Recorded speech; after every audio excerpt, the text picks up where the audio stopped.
las estrellas creó, mi sol es limitado. Sino el Señor, sol y luna formó, movimiento nació.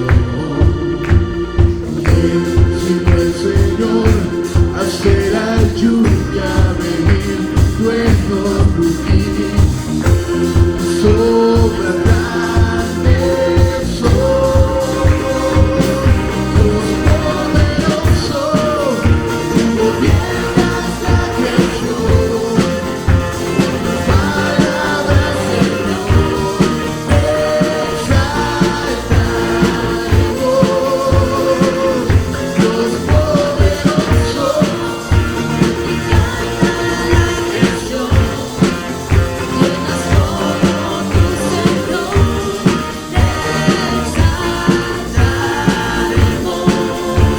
por siempre y siempre.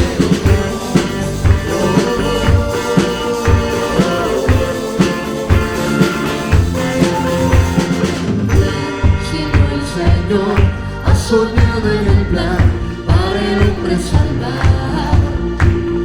¿Quién sino el Señor limpiará el pecador con su sangre y amor? ¿Quién sino el Señor puede dar vida y salvar por una cruz? Los grandes, grandes son. Dios poderoso, tú gobiernas la creación. Por tu palabra, Señor, exaltaremos. Dios poderoso, de ti canta la creación. Llenas todo tu Señor, exaltaremos. Por siempre y siempre, oh Dios.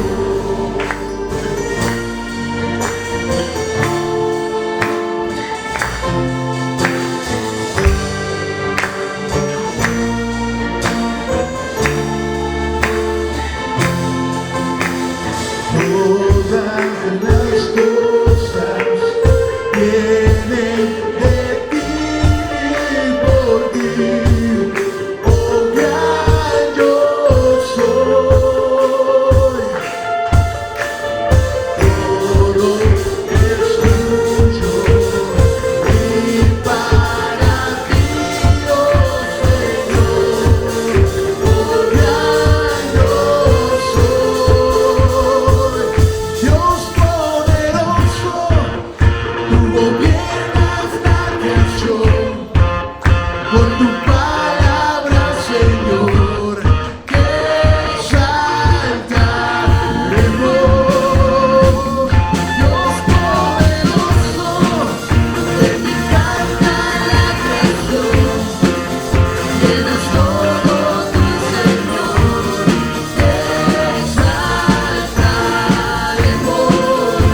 Por siempre y siempre, oh Dios, exaltaremos. Por siempre y siempre, oh Dios, por siempre y siempre, oh Dios, por siempre y siempre, oh Dios. Hermanos, les pido por favor que abran sus Biblias. Vamos a continuar el programa con una lectura bíblica en Hebreos 10, del 19 al 39, por favor. Hebreos 10, del 19 al 39. Una vez que lo tengan una vez que lo tengan listo, pueden ponerse de pie para hacer la lectura juntos. Hebreos 10, del 19 al 39.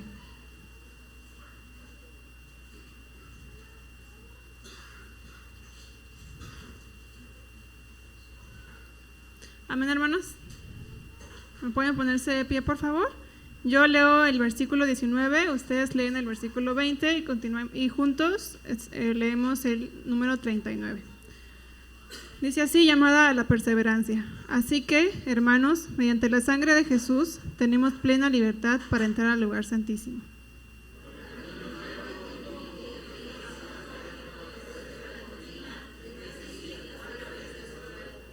Y tenemos además un gran sacerdote al frente de la familia de Dios.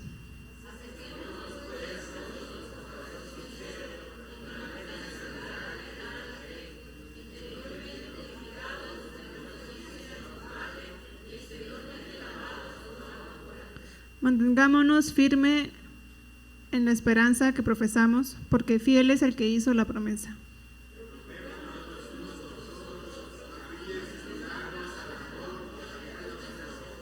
No dejemos de congregarnos, como acostumbran a hacerlo algunos, sino animémonos unos a otros, y con mayor razón, ahora que vemos que aquel día se acerca.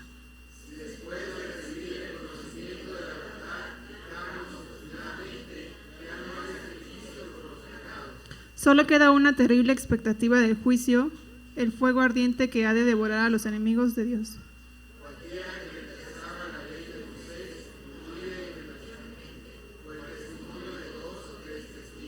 ¿Cuánto mayor castigo piensan ustedes que merece el que ha pisoteado al Hijo de Dios, que ha profanado la sangre del pacto por el cual había sido santificado y que ha insultado al Espíritu de la gracia?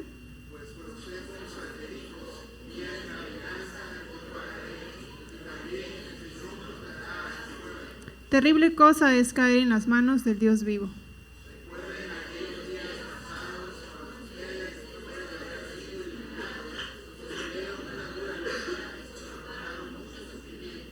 Unas veces se vieron expuestos públicamente al insulto y a la persecución, otras veces se solidarizaron con los que eran tratados de igual manera.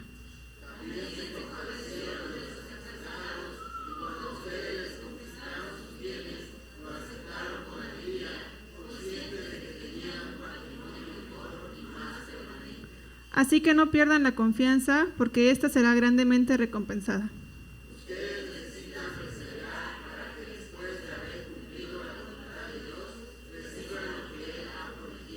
Pues dentro de muy poco tiempo el que ha de venir vendrá, y no tardará.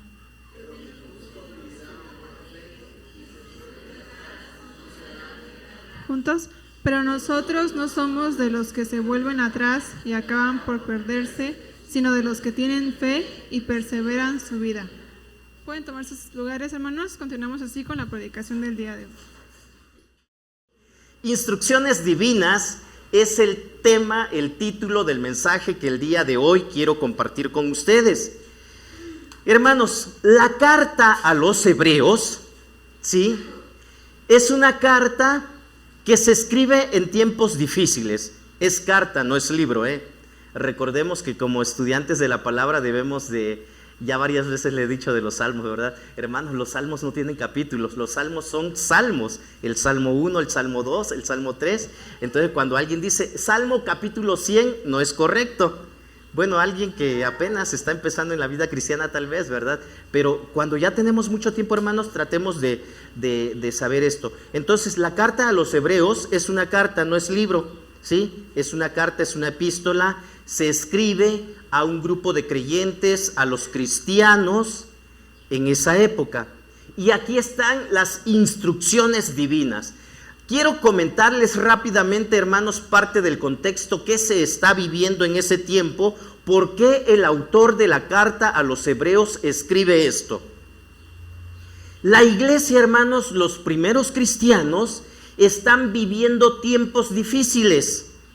De verdad, mis hermanos, que me pongo a pensar, y hasta si es verdad, me derramo algunas lágrimas, cuando me pongo a pensar cómo estos creyentes, estos cristianos dieron todo por servir a Dios, y nosotros hoy en la actualidad es muy fácil decir, no tengo ganas, no quiero ir, me siento cansado.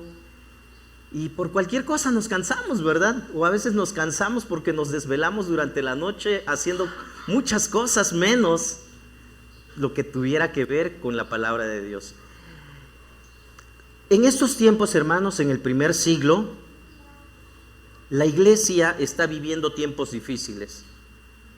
Y rápidamente les cuento la historia de Antonius. Antonius, un joven creyente, un joven cristiano, se encuentra en su cuarto, en el tercer piso, un cuarto de azotea, en la oscuridad, porque está una tormenta muy fuerte en ese momento, que cae sobre las desgastadas paredes de ese cuarto húmedo, insalubre. Antonius enciende una vela de aceite con el aceite que le queda, y cuando esa luz se enciende, las cucarachas hambrientas corren a esconderse en las grietas de las paredes. Al fondo se puede ver unos cartones en donde hay un plato con algunas verduras secas y un poco de vino agrio. Es la comida que Antonius tiene. Él escucha que hay gente que va bajando por las escaleras y su corazón se estremece de miedo. Tiene miedo a lo que va a suceder, a lo que va a pasar. Antonius está recordando que cuando él se hizo cristiano, la gente le dijo que era difícil seguir al Mesías, pero él no se imaginaba qué tan difícil era esta situación. Antonius está recordando que hoy por la mañana, su jefe, Brutus, un hombre corpulento, malhumorado, le dio una serie de bofetadas porque quería ridiculizarlo, quería molestarlo. En ese tiempo, castigar, oprimir al cristiano era parte de la diversión que el emperador Claudio había permitido. Y Antonius, uno de los creyentes de ese tiempo, era lo que vivía diariamente. Cuando a él lo abofeteaban, él tenía ganas de decirle a su patrón unas 4 verdades para hacerle ver que estaba mal y estaba en un error. Sin embargo, él se tragaba su orgullo y no hacía nada, al mismo tiempo que le pedía perdón a Dios por los pensamientos que en él se anidaban. Él estaba recordando esa noche fría y oscura, cómo su padre lo echó de su casa cuando él se convirtió al cristianismo y le dijo que para él, que para su padre, él había muerto. En su trabajo lo despidieron. Él tenía un trabajo como aprendiz de sastre en un barrio judío, pero al enterarse que él estaba siguiendo a los del camino, lo despidieron y lo echaron del lugar. Él ahora se dedicaba a barrer esas frutas y verduras podridas que caían de los carruajes y que ya nadie quería. Mataba algunas moscas durante el trayecto en el mercado, y así era su vida ahora. Él llegaba a casa después de haber recibido la burla y el desprecio de la gente que lo veía al pasar. Uno de los esclavos una vez le dijo: toma este poco de verduras para que dejes el canibalismo. Paréntesis, recordemos que muchas veces en esos tiempos los cristianos fueron acusados de ser caníbales, ¿sí? Porque ellos decían que comían el cuerpo de Cristo cuando celebraban la ceremonia de la Santa Cena. Entonces, esto lo agarraban como burla a las demás personas, y Antonius tenía que soportar todo esto. Él se reunía en un pequeño grupo en la casa de unos vecinos que vivían a unos cuantos metros de donde él estaba. Y para colmo de males, Antonius era el más pobre de esa pequeña congregación. Hacía 2 semanas que él había dejado de reunirse. Él ya no se congregaba, ya no tenía ánimos, no quería. Pero él escuchó los rumores de que había llegado un escrito de Oriente y que muchas de las personas que se reunían en ese lugar querían escuchar, querían saber de qué se trataba esa carta. La curiosidad le ganó y decidió a esas horas de la noche llegar hasta ese lugar donde estaba ese grupo de creyentes que junto con él buscaban obedecer a Dios. Cuando él llegó a ese lugar, vio a muchos de sus conocidos, a varios de sus conocidos, con los rostros cansados, sudorosos, malolientes, pero con gran expectación esperaban escuchar esa carta que les traerían. Después de él entró un anciano de unos 70 años aproximadamente, que era el dirigente de ese pequeño grupo que se reunía en ese lugar, y él les dijo con una voz alegre y esperanzadora: ¿qué creen? Les supliqué, les pedí a ese grupo de dirigentes de las diferentes casas donde se reúnen los creyentes que me permitieran a mí ser el primero en leer la carta que ha llegado para ustedes. Nadie más la ha leído. Ustedes son los primeros que van a escuchar, y con los ojos muy abiertos, vivos de esperanza, el anciano comienza a leer. Dios, que muchas veces y de varias maneras ha hablado en otros tiempos por medio de los profetas, en estos últimos días ha hablado por medio de su Hijo, a quien designó heredero de todo, y por medio de él hizo el universo. El anciano de esta manera comienza a leer esta carta a los hebreos. Esa carta tenía que ser leída en esa noche, y la gente estaba expectante. A pesar de haber sufrido durante todo el día las burlas, los desprecios, el cansancio, la mayoría de esa gente era pobre, era humilde, pero deseosa de escuchar la palabra de Dios. Mis hermanos, quiero que oremos a Dios y le pidamos a Dios que Él hable a nuestras vidas. De verdad, olvídate todo. De repente veo y digo: mis hermanos, tenemos que escuchar. Olvídate de todo lo que está allá atrás, lo que está allá afuera. Estamos aquí. Pidámosle a Dios que hable a nuestras vidas. Ora a Dios y pídele a Dios que hable a tu vida. Que ese tiempo que tú estás aquí, que permaneces aquí, sea muy bien aprovechado y no salgamos de la misma manera que llegamos. Oremos. Bendito Dios, gracias por tu palabra. Gracias por hablar a nuestras vidas. Gracias, Padre Santo, por permitirnos ese enorme privilegio de tener la libertad de poder reunirnos sin ningún problema, sin ningún impedimento, y de esta manera meditar en tu palabra, escuchar tu voz.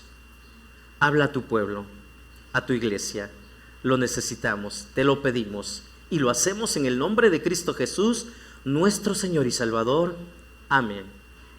La carta a los hebreos, hermanos, ábranla por favor en el capítulo 10, y vamos a meditar el día de hoy únicamente los versículos del 19 al 25. El pasaje que leímos con nuestra hermana Karen es el completo, sin embargo es extenso, y hoy quiero que meditemos en estos primeros versículos del 19 al 25. Abran sus Biblias y no las cierren, por favor. Esta carta se dirige probablemente a una iglesia doméstica, a un grupo de este tipo de congregaciones situadas en Roma o cerca de Roma, ¿verdad? El mensaje principal del autor de la carta a los hebreos es, hermanos, es a no dejar de congregarnos. Esto no es simplemente una rutina, una tradición. Congregarnos, hermanos, congregarnos, quiero que todos prestemos atención, es vital para nuestra vida espiritual, para nuestro crecimiento y para nuestra relación con Dios y los demás creyentes. Congregarnos es vital para nuestra vida espiritual. No entiendo. Quisiera entenderlos muchas veces, pero de verdad que no entiendo, hermanos, cómo un creyente podría dejar de congregarse y hasta en cierto modo menospreciar las reuniones. Congregarnos es vital. ¿Por qué era y por qué es importante el día de hoy tocar este tema, hermanos? En esos tiempos en los que se escribió esa carta, ser pobre y ser cristiano invitaba doblemente a la burla, al desprecio de las demás personas. Ellos aún no estaban viviendo la persecución como tal que se vivió en los tiempos del emperador Claudio. Sin embargo, ya estaban sufriendo este tipo de situaciones. Es ahí donde cobra sentido la palabra desaliento. ¿Alguien ha vivido esta frase, hermanos? ¿Alguien sabe qué es el desaliento? ¿Qué es el desaliento? Lo hemos vivido, tal vez no tenemos el concepto teórico en nuestras mentes, ¿verdad? Pero ¿cuántos de nosotros, hermanos, no nos hemos desanimado en algún momento de nuestras vidas? Yo creo que si pido que alguien levante la mano y que me diga, yo nunca me he desanimado, tal vez es porque no recuerda o por no sé qué, pero yo creo que todos hemos vivido el desaliento, el desánimo, la opresión muchas veces. La vida, y por lo tanto la vida cristiana, hermanos, está llena de pruebas. Y díganme si no, hermanos, cuando de pronto enfrentamos situaciones difíciles que no queremos enfrentar, que no queremos vivir. Esas situaciones nos bajan emocionalmente hasta lo más profundo y detienen nuestro avance. Cuando llega el desaliento, muchas veces ese desaliento le pregunta a nuestra fe, ¿vale la pena seguir a Cristo? ¿Vale la pena que te sigas congregando en la iglesia La Esperanza? Tal vez es tiempo de que cambies de lugar. Tal vez es tiempo que dejes eso. ¿De qué te ha servido? ¿De qué te vale? Ese tipo de pensamientos han llegado a nuestras mentes en algún momento. Pero ¿saben qué, hermanos? Lo peor que podemos hacer es dejar de congregarnos. Necesitamos ánimo, necesitamos esa comunidad de fe, necesitamos ese apoyo en oración para seguir adelante con el compromiso contraído. Hebreos, hermanos, se escribió para impartir este tipo de ayuda. ¿Cuántos han leído esta carta a los hebreos? Levanten la mano, por favor. 1, 2 y 3, 4, 5, 6. Qué bueno, gracias a Dios por quienes ya lo leyeron. Y quienes no lo han hecho aún, yo les invito a que lo lean. Léanlo, hermanos, y experimenten de forma personal la riqueza que se encuentra en esta carta que fue enviada a nuestros hermanos que estaban sufriendo. A veces puedo creer y puedo pensar yo que estoy sufriendo, que me está yendo mal en la vida y que qué terrible es vivir la vida cristiana, pero no me doy cuenta de todo lo que ellos vivieron, los receptores originales de la carta pasaron. Hermanos, es triste y es terrible, ¿verdad? De pronto enterarse de que hay matrimonios o hay parejas que la mujer quiere ir a la iglesia, la hermana quiere congregarse, pero el varón así como que otra vez.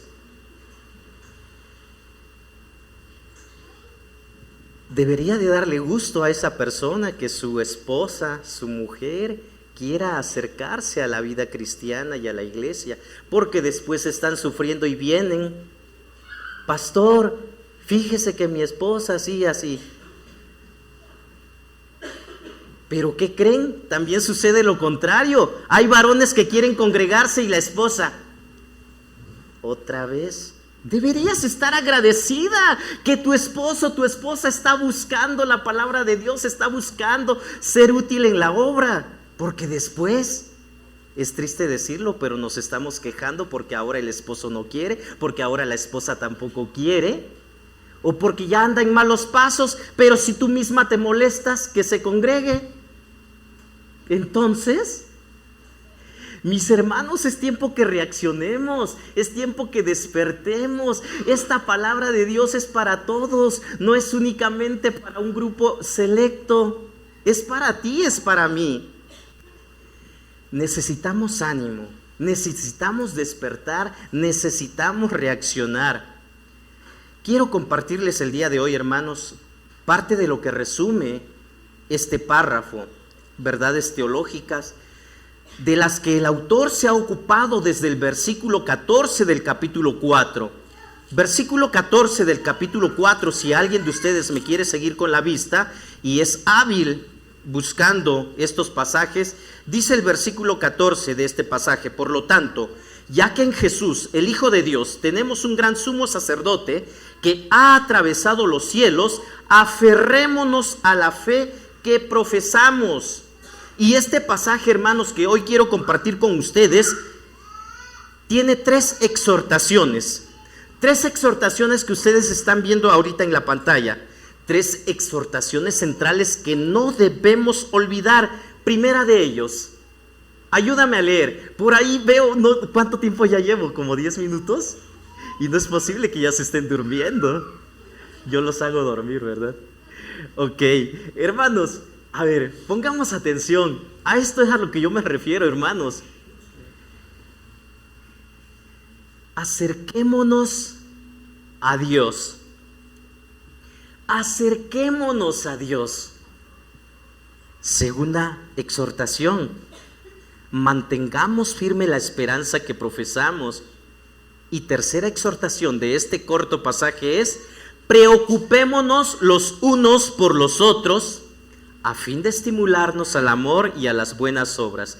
De este modo, hermanos, se usa la exposición relativa a Cristo como fundamento para motivar a los oyentes a la acción. Esto que ustedes van a escuchar o van a recordar o les voy a repetir o que una vez más van a escuchar, hermanos, es para accionar, no es para tener mayor conocimiento teórico.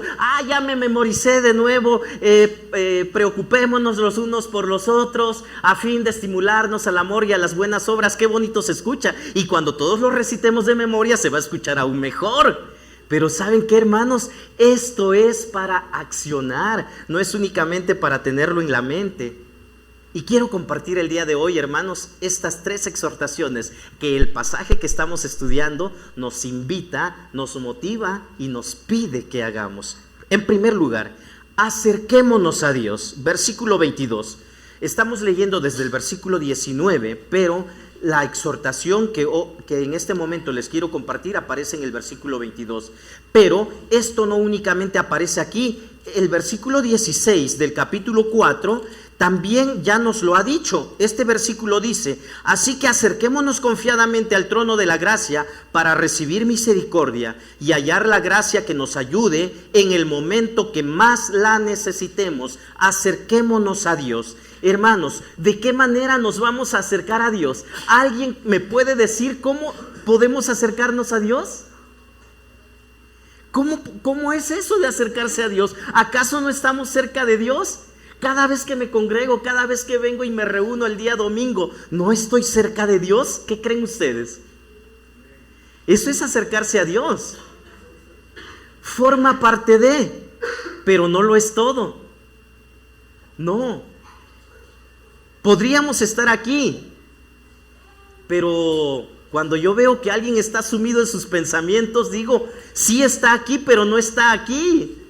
Y cuando veo que alguien está durmiendo, sí está aquí, pero no está aquí. ¿Sí me entienden? Eso es acercarse a Dios, hermanos.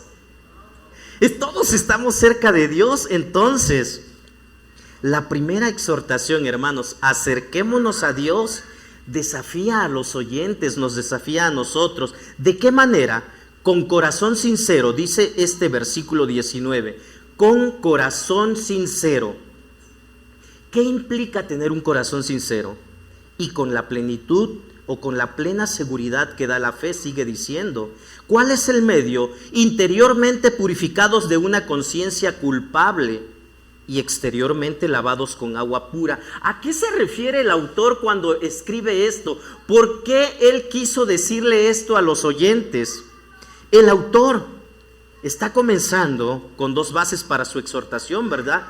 Dice: mediante la sangre de Jesús tenemos plena libertad para entrar en el lugar santísimo por el camino nuevo y vivo que Él nos ha abierto a través de la cortina, es decir, a través de su cuerpo. Hermanos, el acercamiento a Dios se caracteriza por confianza o libertad.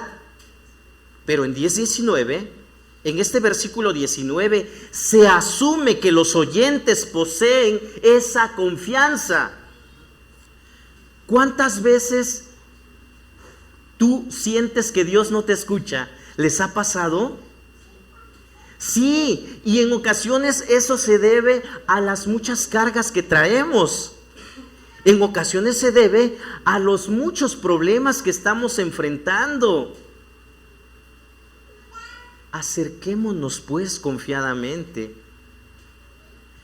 Es necesario, hermanos, que entendamos esto. El acercamiento a Dios entonces se caracteriza por confianza, por libertad, y se asume que ustedes, hermanos, Iglesia La Esperanza, miembros de la iglesia, poseen esa confianza. Pero hay algunos que creen todavía que sus oraciones Dios no las escucha. Sí, Dios te escucha, y yo quiero animarte a que ores más, porque Dios sí te escucha. Si me quieres compartir tu petición de oración, tu motivo de oración, o lo quieres compartir a la iglesia, gloria a Dios, está bien. Entre más nos unimos a esta petición, es mejor. Pero tú no dejes de orar. No creas de que Dios no te escucha. Acerquémonos a Dios. Es la primera enseñanza, la primera exhortación que encontramos en este pasaje. Así que, hermanos, mediante la sangre de Jesús tenemos plena libertad para entrar en el lugar santísimo por el camino nuevo y vivo que Él nos ha abierto a través de la cortina, esto es, a través de su cuerpo. ¿Cuál es ese camino? Ayúdenme, hermanos. ¿Cuál es ese camino? ¿Quién es el camino? Jesús. Acerquémonos, transitemos ese camino. El escritor de esta carta a los Hebreos nos está diciendo lo que se supone ya sabemos. En las Sagradas Escrituras, hermanos, el corazón suele representar la vida interior de una persona. Dijo Jesús que de la abundancia del corazón habla la boca, ¿se acuerdan? ¿De qué se tratan nuestras pláticas cuando platicamos, cuando conversamos, cuando hablamos? ¿De qué se tratan? De la abundancia del corazón habla la boca. ¿Se acuerdan cuando de pronto han escuchado o alguien ha dicho: ¡ay, se me salió, pastor! De verdad que yo no hablo así, pero se me salió. ¿Por qué se salió? Porque está en el interior. ¿Estamos de acuerdo? ¿Qué es lo que hay en tu interior? Lo que hay en el corazón, hermanos, suele representar la vida interior de una persona, y esto puede incluir pensamientos de uno, voluntad, emociones, carácter. Cuando yo me molesto y reacciono agresivamente, ¿por qué lo hago? Porque eso hay en mi corazón, ¿sí, verdad? Cuando de pronto me molesto y mi orgullo sale a flote, ¿por qué? Porque eso hay en mi corazón. Acerquémonos a Dios, hermanos, con un corazón sincero, dice. Entonces, esto del corazón, hermanos, es muy importante. Así debemos venir con un corazón sincero, reales, genuinos, puntuales. Si vamos a acercarnos a Dios, hermanos, es con ese deseo sincero. Hermanos, ya no nos queda a nosotros, y ni aún debía de nombrarse entre nosotros, como dice el apóstol Pablo, ¿verdad?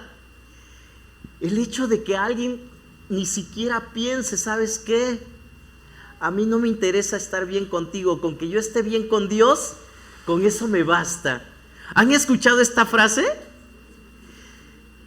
¿Algún cristiano debería decir eso? No, ¿cómo creen? O sea, si yo quiero estar bien con Dios, voy a estar bien con todos.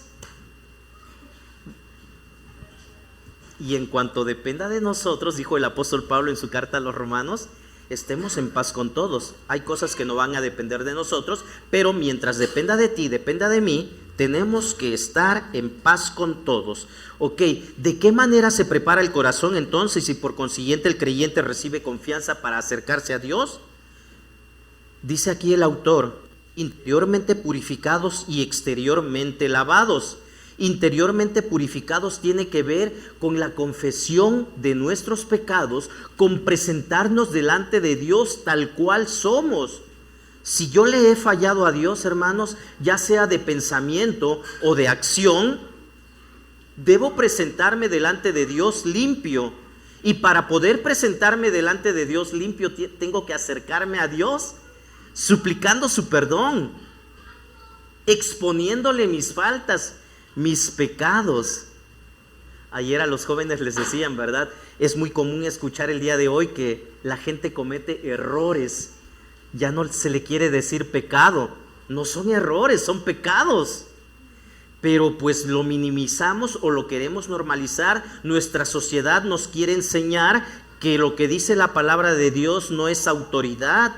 Pero tú y yo sabemos que sí lo es. ¿Cuántos dicen amén? Si es autoridad, hermanos, para nosotros lo es.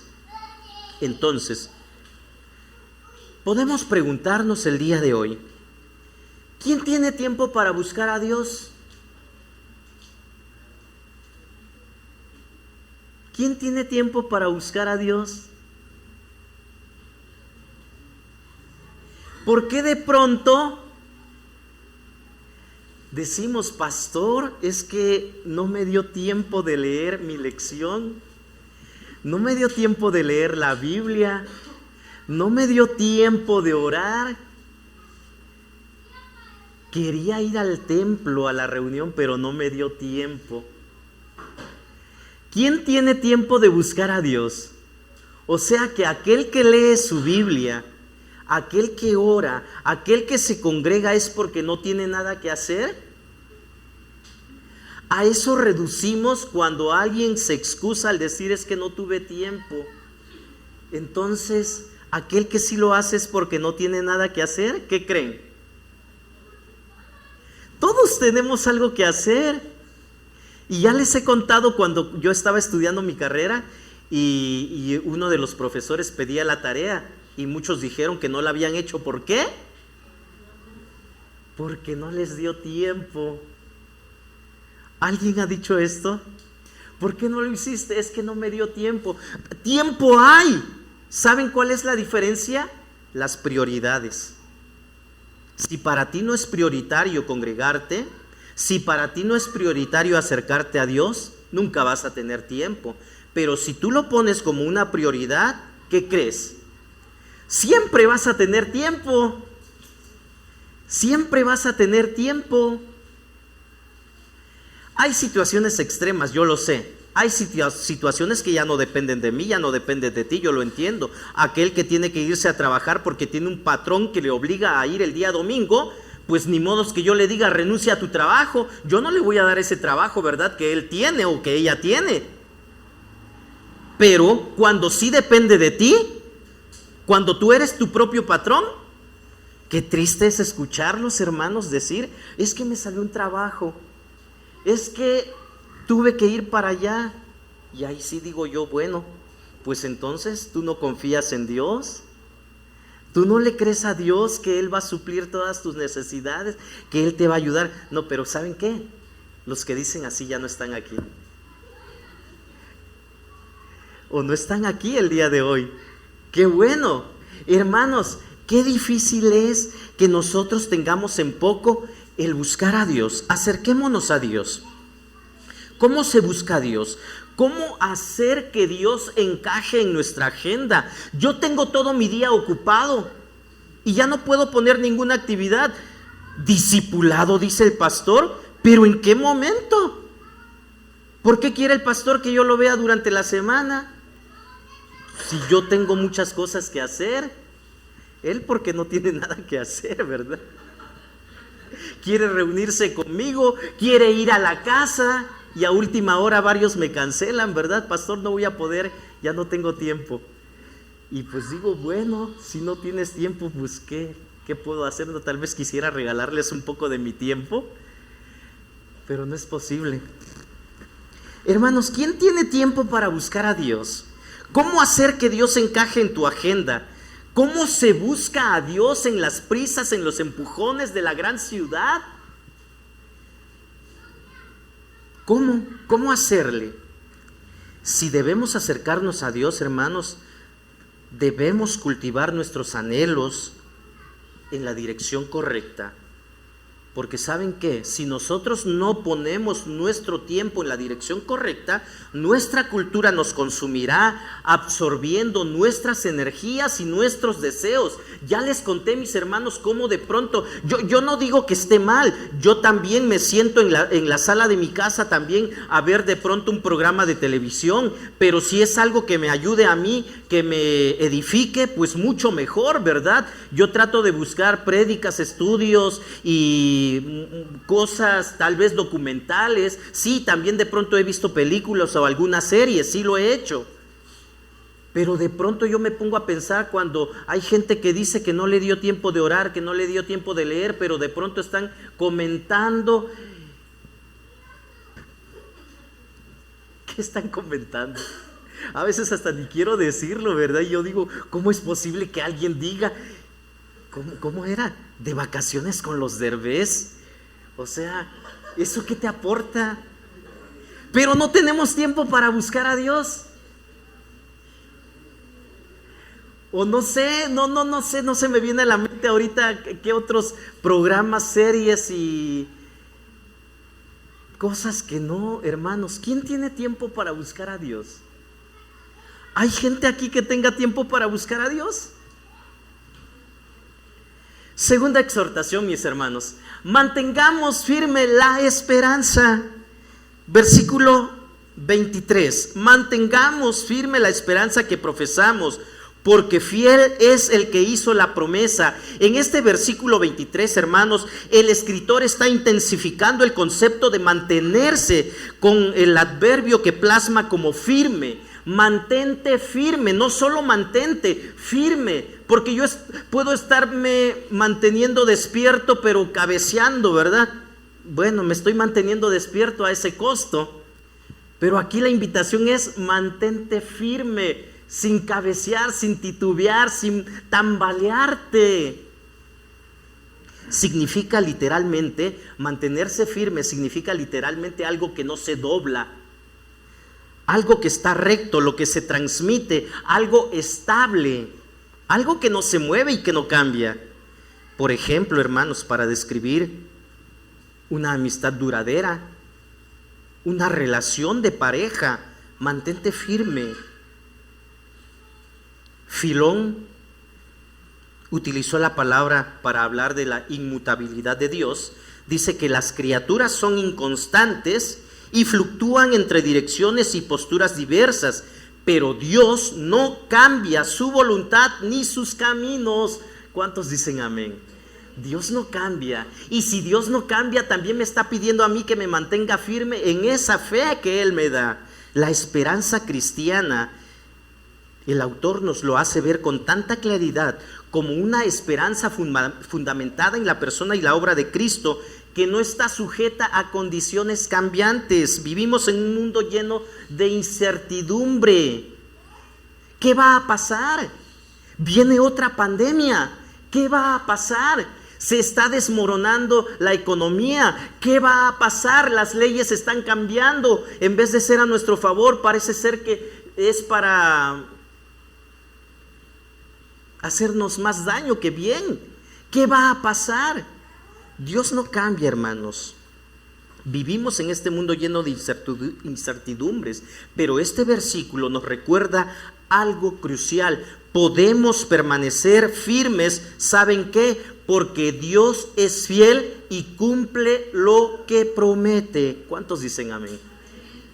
Porque Dios es fiel y cumple lo que promete, ¿sí? Entonces, la iglesia, esta comunidad de fe, a donde muchas veces has decidido no venir, a donde muchas veces has decidido no integrarte, no involucrarte, y hasta a veces ser piedra de tropiezo para tu pareja y decirle, ¿sabes qué? No vayas.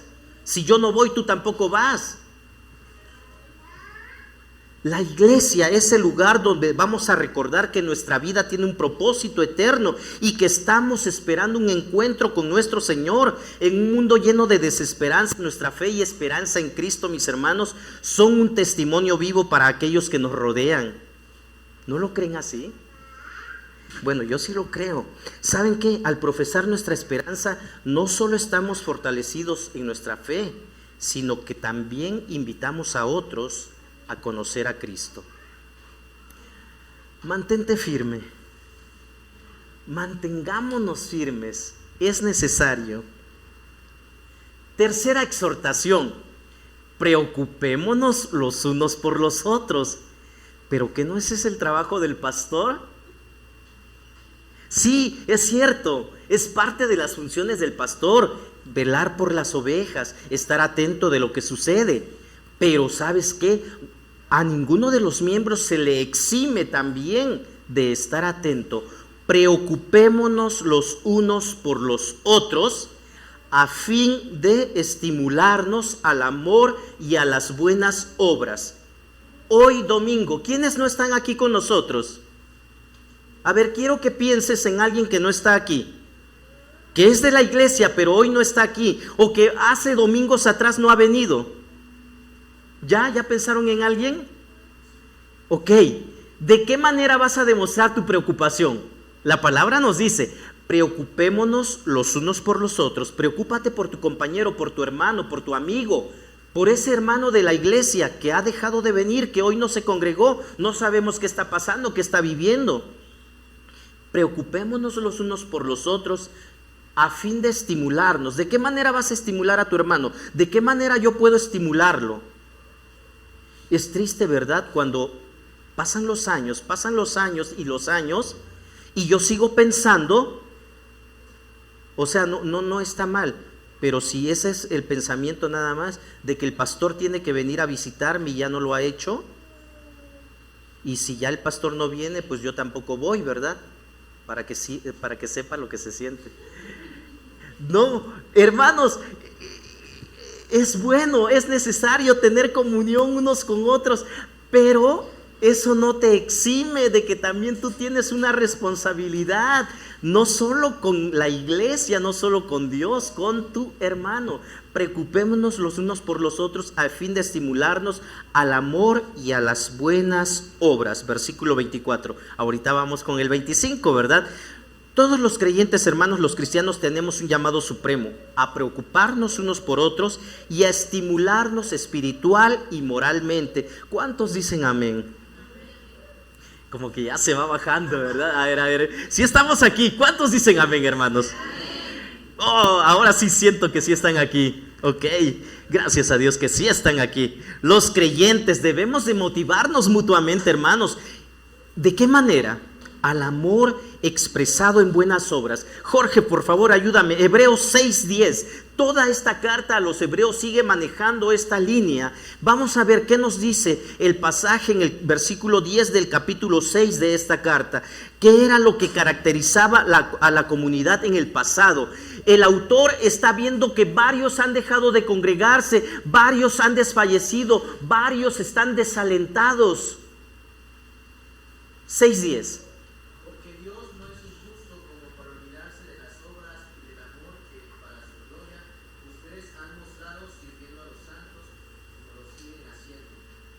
Que ustedes han mostrado sirviendo a los santos y como lo siguen haciendo. Hermanos, esto nos debe de motivar a estar ahí, a estar pendiente, a ayudar, a servir.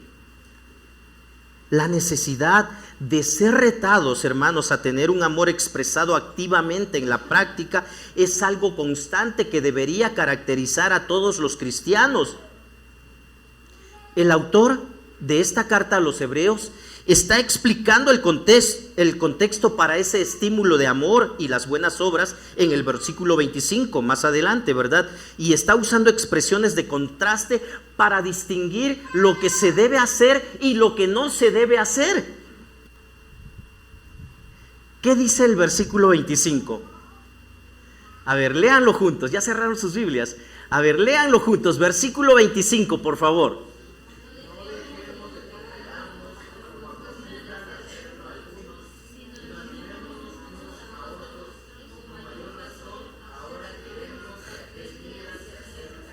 Ok, aquí se nos dice qué es lo que sí debemos hacer y qué es lo que no debemos hacer, ¿verdad?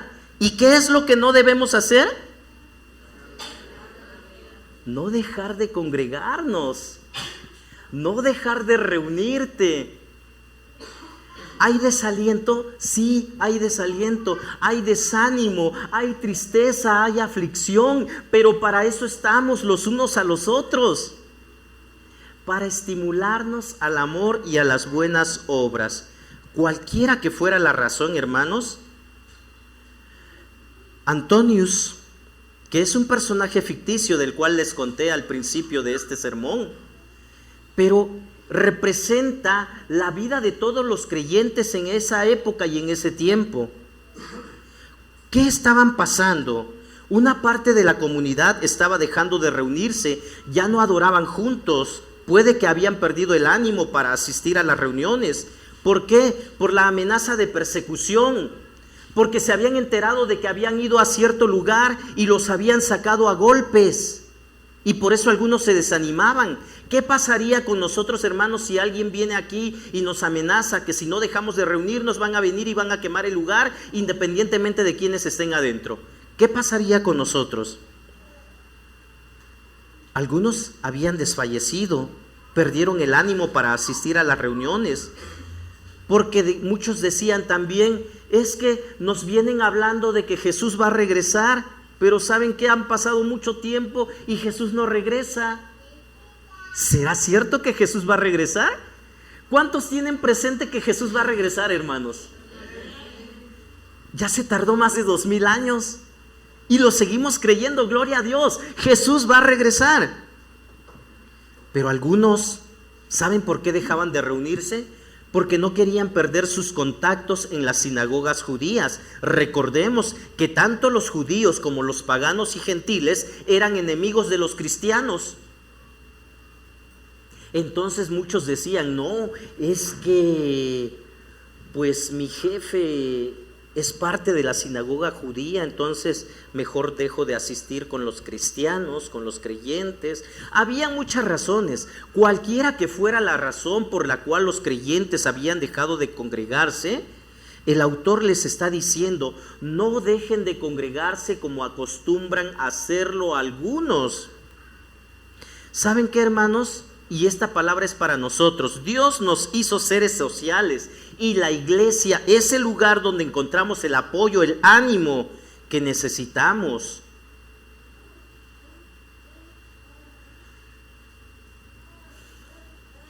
Es triste, hermanos, cuando yo busco a alguien, o tal vez a ustedes les ha pasado también, que busquen a alguien, pero no les contesta las llamadas, no les contesta los mensajes, y pues dices, es que yo quiero que tú estés bien, ¿qué más puedo hacer por ti?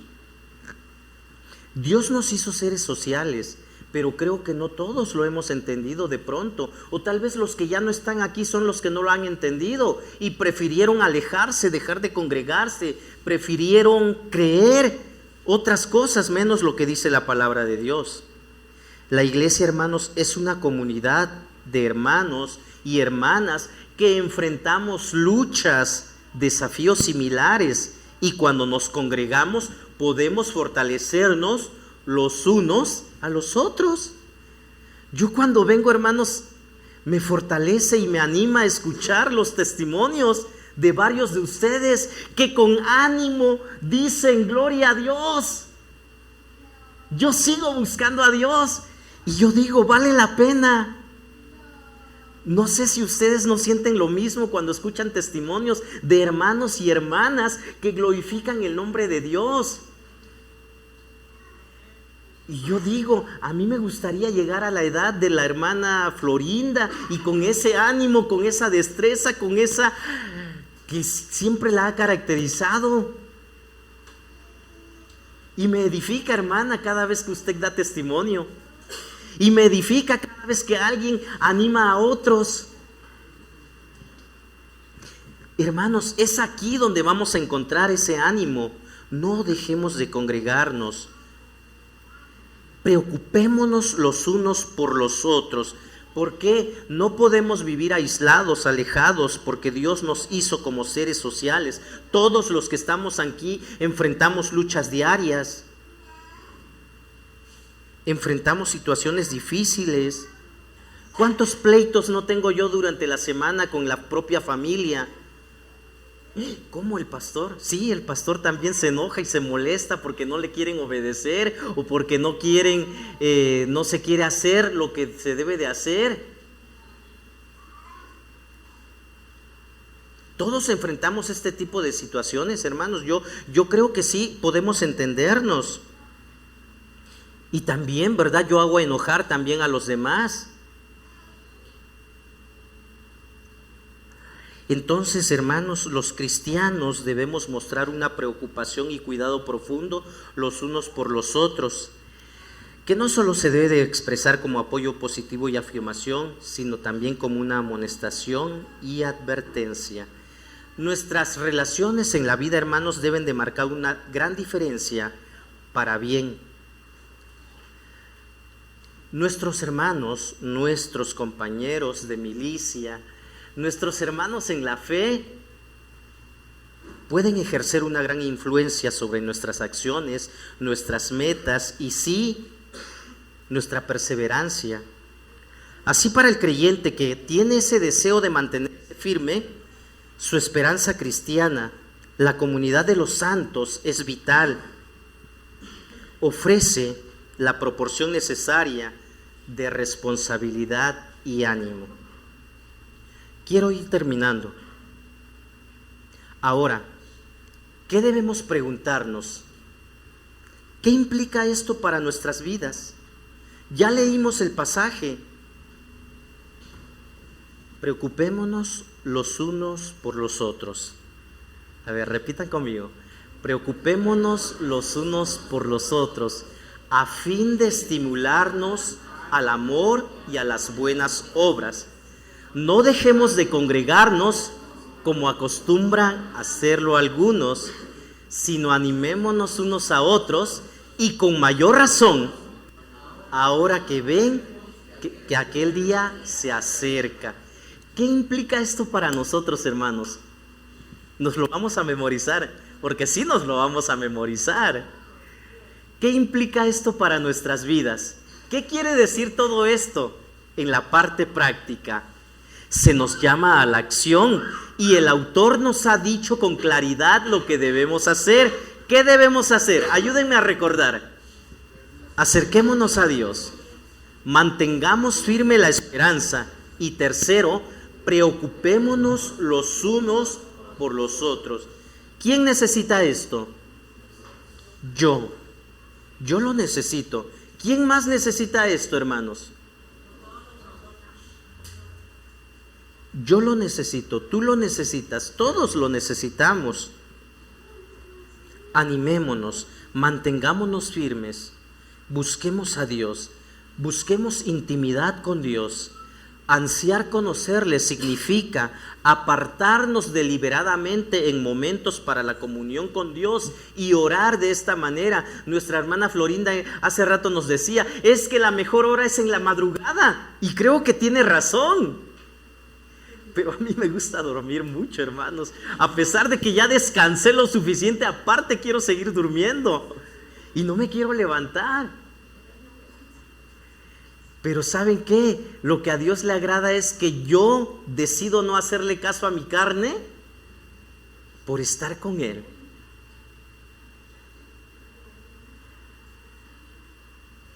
La semana de trabajo es una semana muy pesada muchas veces. Y el domingo es el único día en el que puedo descansar. Pero a Dios le agrada cuando tú decides dedicarle ese tiempo. ¿Por qué? Porque no podemos dejar de bendecir a aquel que nos bendice durante la semana. Entonces, el principio que subyace a esta exhortación, hermanos, tiene que ver con involucrarnos en la vida regular de la iglesia. Yo me puse a pensar, a ver, ¿qué me van a decir los hermanos que me dan? Pastor, yo no falto ni un domingo al culto. Y es verdad, la mayoría de ustedes no faltan ni un domingo al culto. Eso es bueno, es necesario, nos ayuda a todos.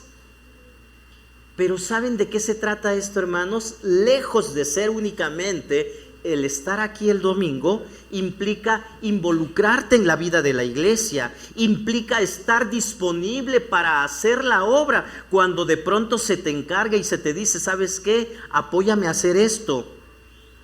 Porque creo que no estamos creciendo cuando todos los domingos estamos aquí, pero cuando se requiere que hagas algo, pastor, es que yo no tengo tiempo, pastor, es que prefiero seguir así, pastor, es que